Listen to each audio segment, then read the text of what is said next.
In Vitro Radio. Un programa sobre fertilidad. Fertilidad.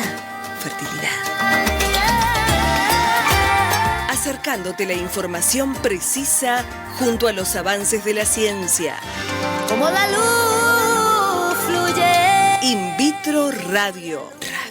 Radio. Como la luz desde el interior afuera, desde el exterior a mí. Idea y producción, Dr. Pablo Naveira. Locución, Karina Maldonado. In Vitro Radio. Martes, de 21 a 22. Por Radio Líder, AM 1540.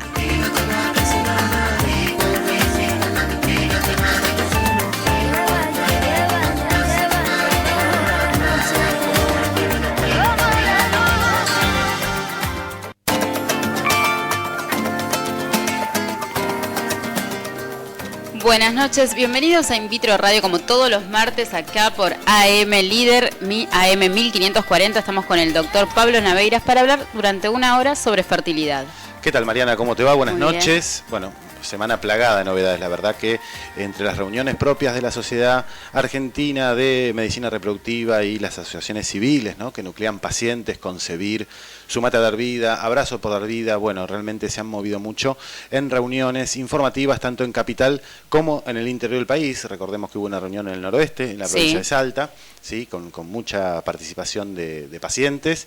Y este último sábado, por supuesto, también una reunión acá en Buenos Aires, en la cual participaron médicos y pudieron, ¿no?, esta posibilidad gigante, ¿no?, de reunirse en torno a una mesa, en otro contexto, que no sea el consultorio, que no sea una clínica, y ahí plantear justamente las dudas frente al médico, una especie de mesa redonda entre pacientes y médicos, que fue muy, muy gratificante. Me han contado, la verdad que por cuestiones profesionales yo no pude ir, pero me contaron que fue una experiencia muy, muy interesante.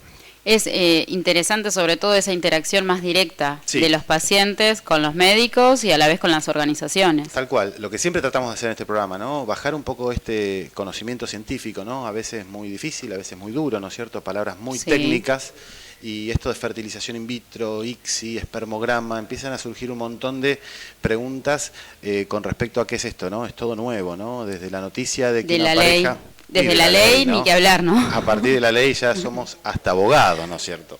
Entonces, bueno, a partir de eso, ese encuentro, ¿no?, que se produjo, la verdad que, bueno, vemos, ¿no?, un acercamiento entre biólogos, médicos y, por supuesto, los pacientes, que son los que en este caso necesitan mucho más esta información. Bueno, eso está muy bueno porque durante tantos años, más de 25 años, que estuvieron luchando, por ejemplo, por la ley, y a la vez el tema se expandió y se hizo más accesible a todo el público. Todo el mundo puede acceder a la ley. Hoy por hoy tenemos esa ley que incluye, ¿no?, la cobertura de las obras sociales, y en el caso de no tener obra social, la cobertura por parte de los hospitales públicos. Así que, bueno, en ese sentido tenemos que arengar, ¿no es cierto?, a las parejas que no se pinchen haciendo trámites, que no se cansen, porque a veces la burocracia los traba un poquito, pero el objetivo final siempre es tener esa posibilidad de hacer un tratamiento y lograr un embarazo cuando está bien indicado este tratamiento. Y hoy tenemos un invitado. Sí, tal cual. Hoy tenemos el doctor Guillermo Terrado, por supuesto especialista en medicina reproductiva, ginecólogo, es justamente uno de los directores de un instituto de fertilidad de acá de Buenos Aires, que se llama Pregna, en la calle Beruti. ¿Cómo estás, Guillermo? Gracias por venir.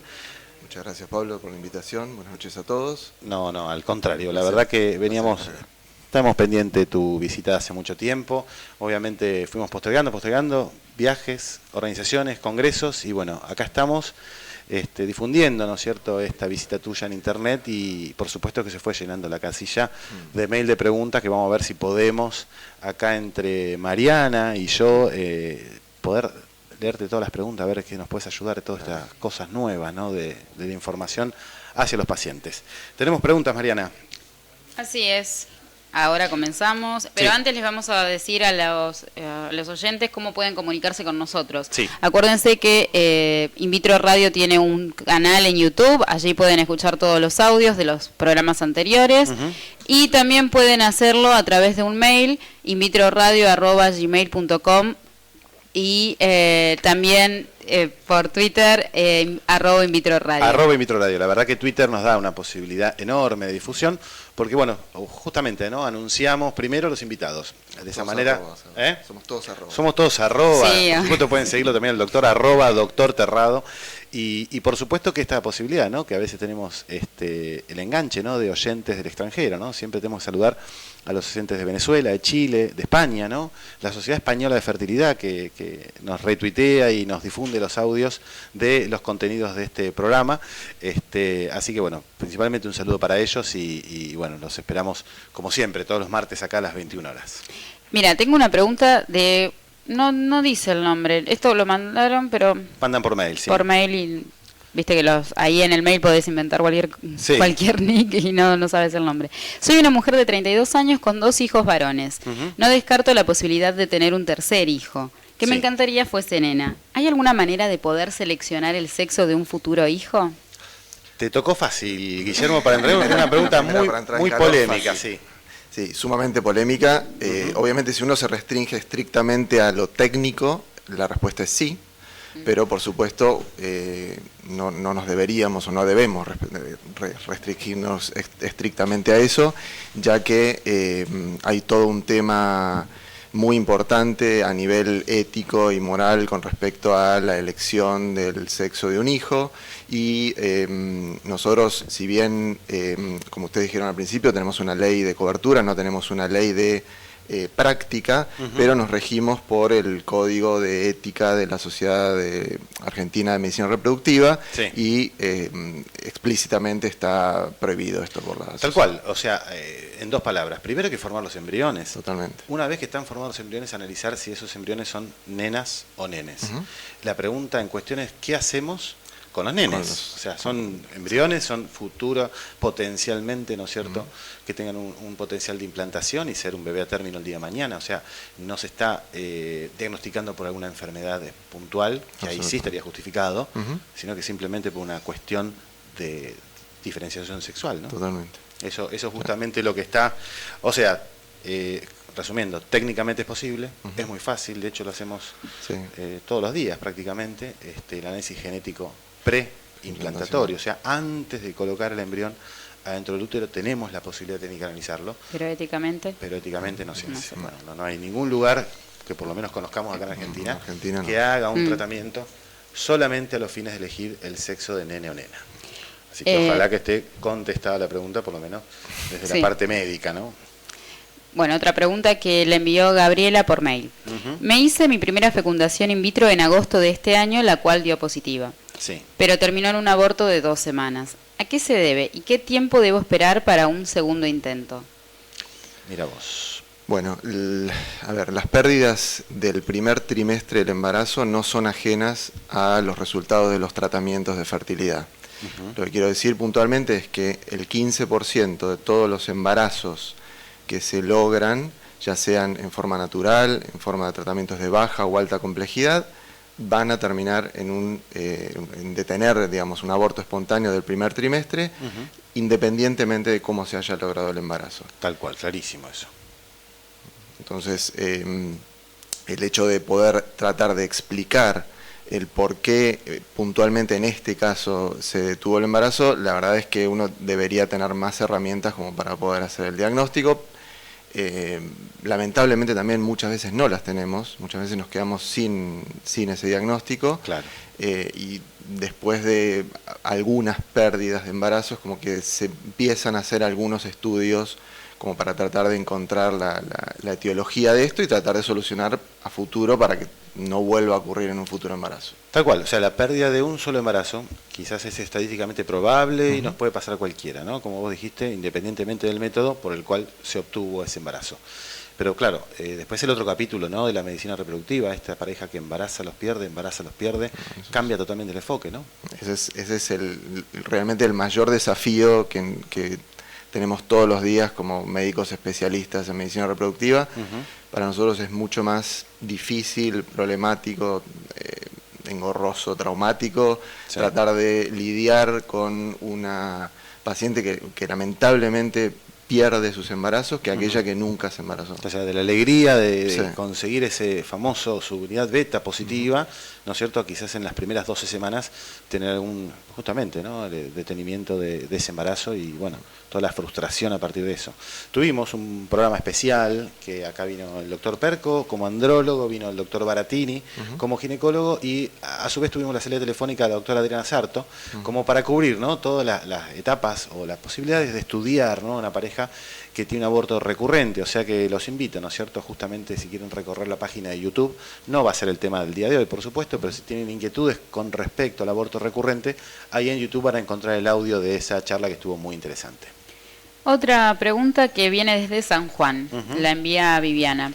Por razones profesionales fuimos esperando para tener hijos. Sí. Ahora tengo 41 años y llevo 2 abortos consecutivos. A mi pareja y a mí nos han hecho una serie de pruebas, cariotipo, análisis de sangre, espermograma, y nos han propuesto la fecundación in vitro con diagnóstico genético de los embriones y lo estamos pensando.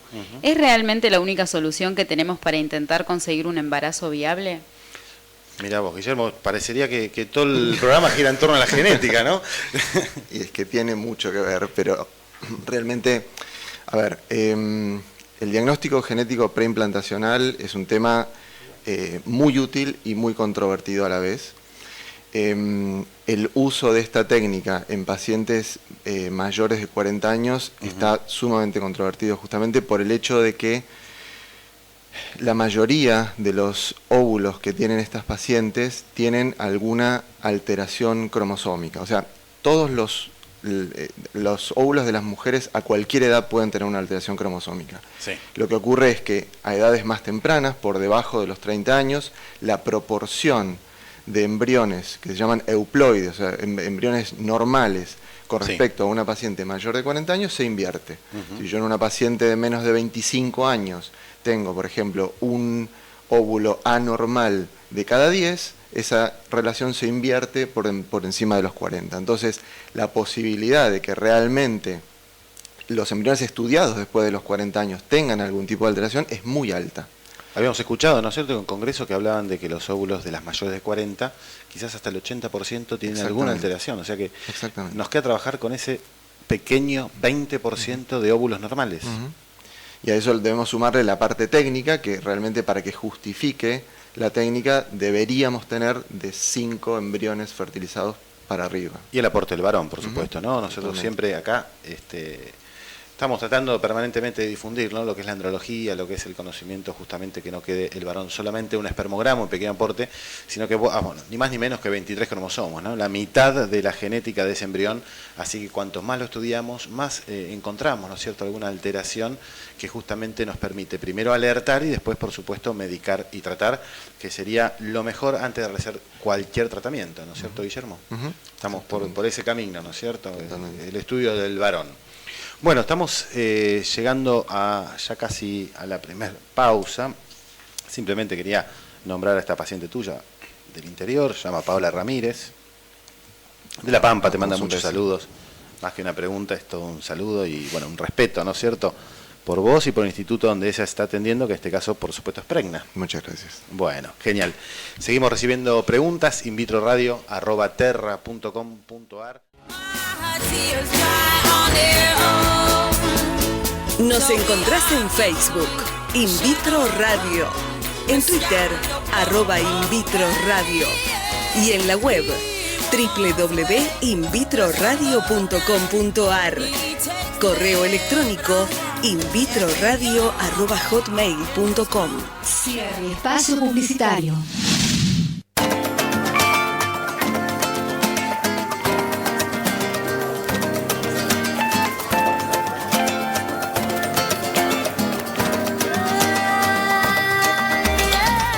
Comenzamos el segundo bloque de Invitro Radio, pero antes vamos a desanunciar la canción que estábamos escuchando, Tears Dry on Their Own, de Amy Winehouse. Sí.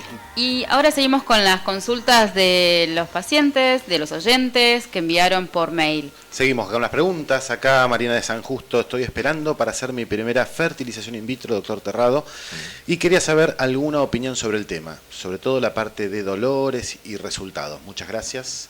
Gracias a vos, Marina, por escucharnos, por supuesto. Marina, en general la técnica es una técnica muy bien tolerada. La mayoría de los centros usamos para lo que se llama la extracción de los óvulos, de los ovarios, se hace a través de una ecografía, con una sedación. En general, el procedimiento obviamente es ambulatorio, la paciente se va a la hora más o menos de despertarse.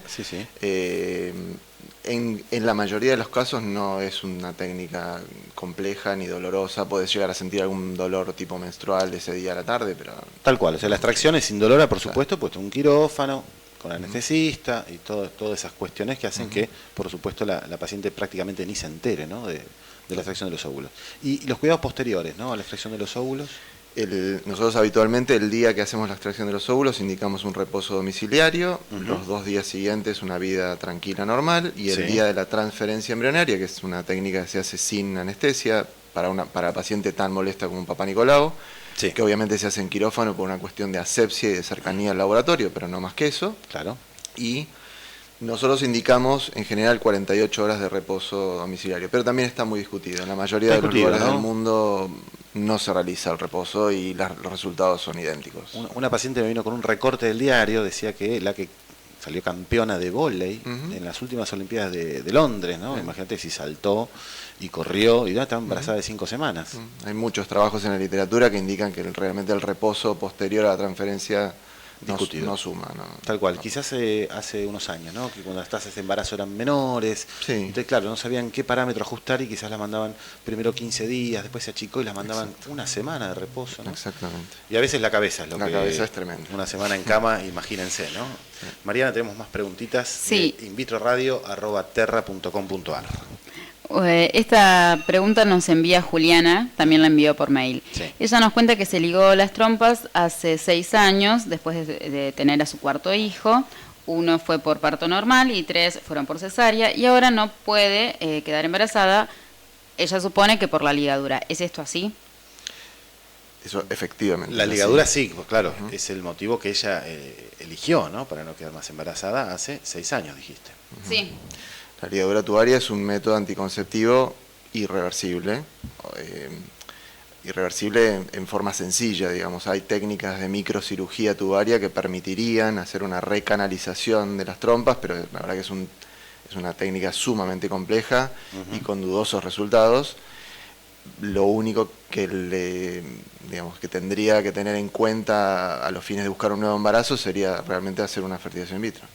¿Cómo ha superado, ¿no es cierto?, la tasa de éxito de la fertilización in vitro versus a reconstituir esa trompa ya previamente ligada, ¿no? Esto ha hecho que sea el motivo de indicación número 1 versus la cirugía para reconstruirla.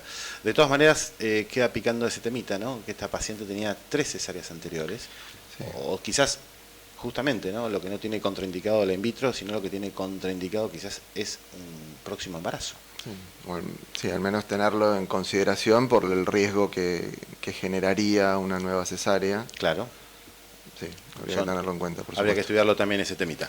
Bueno, seguimos recibiendo preguntas. Dice, hace unos meses me quitaron un tabique uterino. ¿Cuánto debo esperar para empezar a realizar el tratamiento de fertilización in vitro? Muchas gracias, Tatiana de Colegiales. Bueno, las cirugías uterinas que comprometen la pared del útero, la pared externa del útero, son de alguna manera situaciones de mayor cuidado que en la situación de un tabique uterino. El tabique uterino realmente uno no tendría un límite de tiempo demasiado amplio como para empezar a buscar, ya que no se va a ver comprometida la solidez, digamos, con la que debe ese útero distenderse a partir de un embarazo. En 2 palabras, ¿un tabique uterino qué sería? Un tabique uterino es una malformación que viene desde el nacimiento, en el cual la cavidad uterina está dividida en 2 por un músculo que puede tener distintas longitudes y que divide a la cavidad uterina en 2 partes. Esa cavidad hay que dejarla única, digamos. Exactamente. Hay que operarla, dejarla única. Esto se hace por vía laparoscópica, por vía histeroscópica. Por vía histeroscópica es como si uno tuviera una habitación con una pared que la divide en el medio. Y lo que hace es tirar abajo esa pared para ampliar la habitación. Ampliar la habitación justamente para lo que se viene, ¿no? Un embarazo, 9 meses justamente de contener un embarazo, y para eso necesitamos todo el espacio posible que nos dé ese útero. O sea, bueno, clarísimo, el tiempo no es mucho, digamos, de espera hasta que pueda hacer un tratamiento de fertilización o lograr un embarazo en forma espontánea. ¿Tenés más preguntas, Mariana? No. Tengo acá más. Me recetaron anticonceptivos antes de empezar con la estimulación ovárica de la fertilización in vitro. Mi hermana también se realizó una fertilización y no le habían recetado eso. ¿Hay que tomar anticonceptivos 2 meses antes de una fertilización? Esto es María Belén, muchas gracias. La forma de preparación de una fertilización in vitro básicamente consiste en lograr que el ovario desarrolle más folículos en el ciclo de tratamiento de los que desarrollaría en un ciclo sin tratamiento. Sin tratamiento, habitualmente, ¿cuántos óvulos puede producir una mujer? 1, 2. Excepcionalmente 2 cuando vemos esos gemelares espontáneos, ¿no? Que sean tal cual. La administración de un anticonceptivo previo a la estimulación tiene básicamente 2 indicaciones. Una, tratar de optimizar el momento en el cual el ovario no tenga folículos que se llaman residuales, o sea, que han quedado de ciclos anteriores y nos permitan de alguna manera comenzar la estimulación. Esa es una. Y la otra es tratar de poder sincronizar y manejar mejor los tiempos. Ahora, esto no quiere decir que esté bien dar anticonceptivos y mal no darlos, o viceversa. Hay estrategias que utilizan anticonceptivos previos y estrategias que no. Tal cual, a veces por cuestiones de calendario, ¿no? Como decía acá Guillermo, ¿no es cierto? Se vienen épocas de fiestas, se viene diciembre, y evidentemente no se puede, digamos, permitir, digamos, hacer algún tratamiento tan cercano a tantos feriados, motivo por el cual es casi un momento ideal, ¿no? Para dar anticonceptivos, quizás hasta el 31 de diciembre, y a partir de ahí, a partir de esa nueva menstruación, que empiece su tratamiento en la primera quincena de enero, por ejemplo. Lo que permite a veces también el anticonceptivo es cortarlo antes de las 21 comprimidos, para que la paciente menstrue antes y de alguna manera manejar mejor los tiempos. O sea, fundamental, confianza en el tratamiento, confianza en el médico. En el médico. Absolutamente. No hay un médico ni un centro que tenga la verdad absoluta ante nada. Y todas estas dudas, por supuesto que si tenés buen feeling, buen reporte con tu médico, por supuesto que esto se lo podrás preguntar sin ningún problema y él te sabrá explicar los motivos por el cual te dan anticonceptivos previamente, ¿no? Nos envió una pregunta Fabiana. Ella dice que tiene 44 años recién cumplidos, a los 43 quedó embarazada y ese embarazo se detuvo en la 11ª semana. Y ella nos cuenta que está sana, que hace deportes, que no fuma. Sí. ¿Existe la posibilidad de una fertilización in vitro y que saliera esto todo bien? Mira vos, todo esto que habíamos hablado en el primer bloque un poquito, ¿no? La calidad del óvulo. Sí, es un tema... digamos, que hay que tener bastante cuidado con el tema de la indicación. Sí. El hecho de que haya tenido un embarazo espontáneo, que lamentablemente se haya detenido, no implica que, por más que tenga una salud, digamos, por otros aspectos, uno pueda de alguna manera empujar o alentar el hecho de una nueva búsqueda de embarazo. Claro, están sanas, se sienten jóvenes, hacen deporte, ¿no? Y tenemos que a veces nosotros como médicos dar esas malas novedades, ¿no?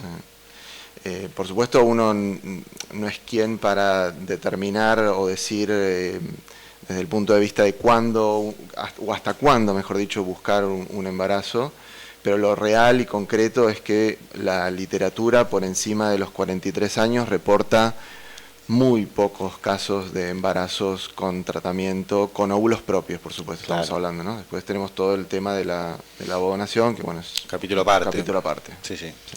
No, totalmente, a veces le planteas esto, ¿no? Las posibilidades de éxito con su propio óvulo versus la posibilidad de éxito con óvulos donados, ¿no es cierto? A veces, acá sobre todo en Argentina, ¿no es cierto? Que quizás la pareja esa tiene el dinero ahorrado, ¿no? Para un solo tratamiento, inclusive hasta a veces se pone en juego esta cuestión económica, ¿no? Jugársela por una chance, jugársela por otra, hacer un gran intento, cuando a veces tenemos que decirle, mire que los libros dice menos del 5%, ¿no es cierto?, de lo que nosotros deseamos, ¿no?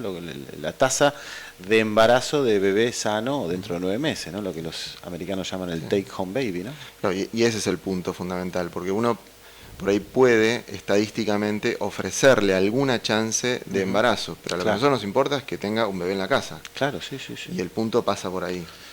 logramos juntar ese óvulo, ese espermatozoide, quizás logramos un embrión, transferimos, logros embarazo y nos queda este gran primer trimestre, estas 12 primeras semanas del embarazo que son como un gran filtro que pone la naturaleza, ¿no? Embriones que quizás no tienen calidad, se van deteniendo y ya empiezan quizás justamente estos problemas. Y eso lamentablemente la fertilización in vitro no lo corrige. No lo corrige, no podemos corregir la calidad de los óvulos, eso es un tema pendiente para la ciencia, por supuesto para los biólogos. Nosotros como médicos estamos aportando cada vez menos, todos los congresos hay novedades de los biólogos y nosotros venimos haciendo lo mismo hace 5 años. María, ¿tenemos más preguntas? Sí, Marisa de Tigre nos pregunta si para mejorar la fertilidad y estar preparada lo mejor posible para una fecundación in vitro, ¿podría tomar DEA o maca peruana? Mira si vos. es así, ¿cómo debería tomarla? Primero, Guillermo, ¿qué es la DEA? ¿Qué es la maca peruana? Sí. Así, 2 palabras para que todos sepamos de qué estamos hablando. ¿no? La DEA es una hormona que está muy en boga actualmente, sobre todo en Estados Unidos. Se la vende, entre comillas, como la droga de la juventud. Lo concreto y real es que, bueno, por mecanismos que sería complejo explicar, la utilización de DEA... Venta libre. Venta libre, sí. La utilización de DEA antes de la estimulación, de alguna manera mejoraría la cantidad de óvulos que nosotros llamamos reclutados, o sea, que van a empezar a crecer durante la estimulación. Sí. Lo real también es que nosotros debemos, como médicos, basarnos en trabajos científicos serios que avalen las conductas que tomamos. Y si bien la DEA se utiliza mucho en muchos lugares del mundo y, entre comillas, no está mal, tampoco tiene un asidero científico todavía que permita utilizarla en forma sistemática en todas las pacientes. Acá lo vemos en la consulta, los pacientes ya toman DEA por su cuenta, ¿no es cierto? Es de venta libre o lo consiguen de alguna manera y empiezan a automedicarse con eso como si fuera un complemento vitamínico, ¿no? Que es también, bueno, es la forma en que lo venden también en Estados Unidos, ¿no? Como un suplemento. Y con respecto a la maca peruana, ¿no? Que es otra cosa que está de moda en las redes sociales, hay páginas que venden pastillitas de maca peruana. Contame tu experiencia con eso. Mi experiencia es nula con la maca peruana, la verdad. Lo real es que, lo que digo, es que hay que tener mucho cuidado con las indicaciones médicas. Sí. En la medida de que no haga mal, entre comillas, no está mal, pero tampoco, o sea, hay que manejar muy bien el tema de las expectativas. Nosotros no podemos creer que por la ingesta de maca peruana o por la ingesta de DEA, realmente nuestra perspectiva de éxito en un tratamiento va a ser diferente. Ayuda, complementa, no lo sabemos. Sabemos que mal no hace, por lo tanto lo permitimos, ¿no? Hasta ahí quedamos. Pero no podemos perder el norte, ¿no? Total. Realmente el conocimiento científico, la experiencia de lo que tenemos acá de los biólogos, de los médicos y de lo que vamos absorbiendo, ¿no? Cada vez que podemos viajar y enterarnos un poquitito qué hacen en el exterior. Tenemos otro mail, Carolina, por mail, Guillermo Terrado, dice, bueno, tuve un problema con la implantación de los embriones. Dice, ¿qué estudio que no pueden faltar para un segundo intento de fertilización in vitro cuando el primer intento con mi pareja fue negativo?